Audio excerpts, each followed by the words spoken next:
23/12/2018-তে এই বৈষম্যটা শুরু হয়।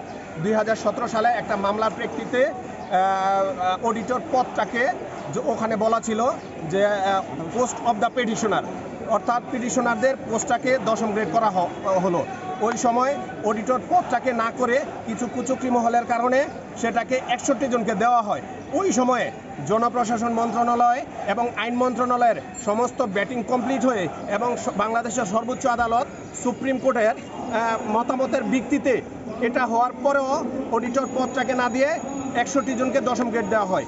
এরই প্রেক্ষিতে গত বাংলাদেশ যখন একটা বৈষম্য নিরসনের চূড়ান্ত পর্যায়ে এসে আমরা এখন যখন বৈষম্য নিরসন করতেছি, তখন আমাদের সর্বোচ্চ আমাদের অফিস সিএজি মহোদয় এই বৈষম্যটা নিরসন করার জন্য অর্থ মন্ত্রণালয়ে চিঠি প্রদান করে। সেই চিঠিটা অর্থ মন্ত্রণালয় ব্যাটিংয়ের জন্য আইন মন্ত্রণালয়ে কোনো আইনি জটিলতা আছে কিনা সেটার জন্য আইন মন্ত্রণালয়ে পাঠানো হয়।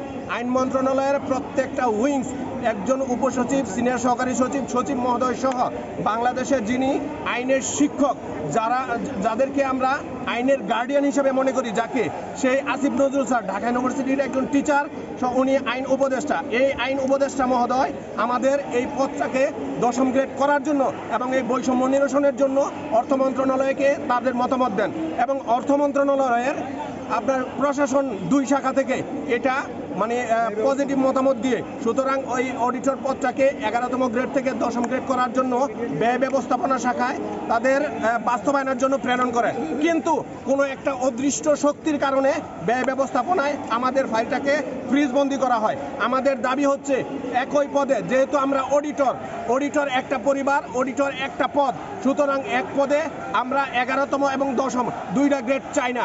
আমরা চাই এই বৈষম্য নিরসন হোক এবং আমাদেরকে 10ম গ্রেডে উন্নীত করে আমাদের সবাইকে এই 10ম গ্রেড বাস্তবায়ন করে আমাদের সবাইকে এই বৈষম্য থেকে বৈষম্য দূরীকরণ করে আমাদেরকে স্বস্তি দেখ এবং বাংলাদেশে কোনো বৈষম্যের যে ঠাঁই নাই সেটার প্রমাণ আমরা এই রায়ের মাধ্যমে পেতে যাচ্ছি। সুতরাং আমরা আশা করব খুব তাড়াতাড়ি এই বৈষম্য দূর করে আমাদেরকে একটা জিও প্রদান করা হবে।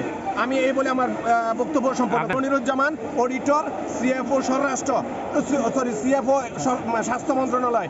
আমি একজন অডিটর হিসেবে এটা বলতে চাই যে স্বাস্থ্য মন্ত্রণালয়ের যত কার্যক্রম আছে এবং বাংলাদেশের সবচেয়ে বড় যে প্রতিষ্ঠান ঢাকা মেডিকেলের কাজ আমি করি, এখান থেকে আমার কাছে মনে হয়েছে আমাদের সাথে যে বৈষম্য করা হয়েছে সেই বৈষম্যটা নিরসন করা খুবই জরুরি এবং বাংলাদেশের নীতি নির্ধারক যারা আছেন তাদের প্রতি আমার অনুরোধ থাকবে, যেহেতু বৈষম্য দূর হচ্ছে, সুতরাং আপনারা সকলে মিলে আমাদের এই বৈষম্যটা দূর করবেন।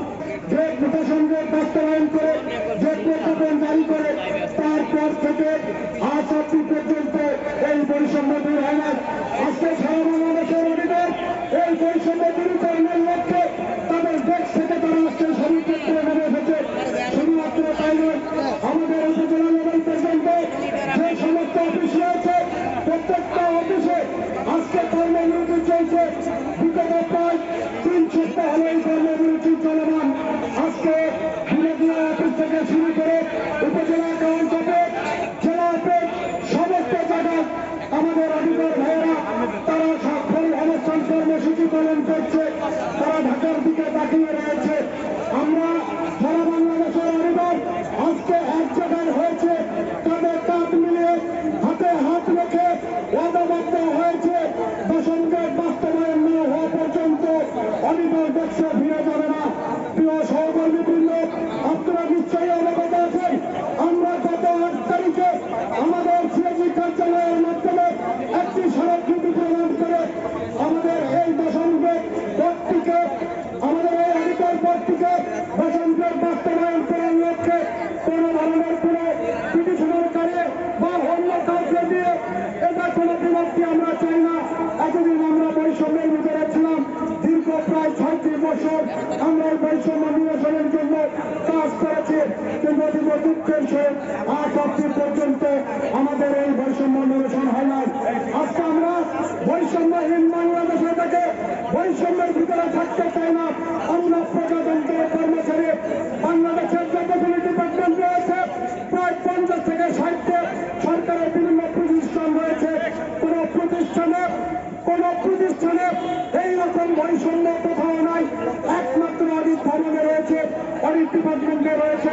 প্রিয় সহকর্মীবৃন্দ, আপনারা নিশ্চয়ই জানেন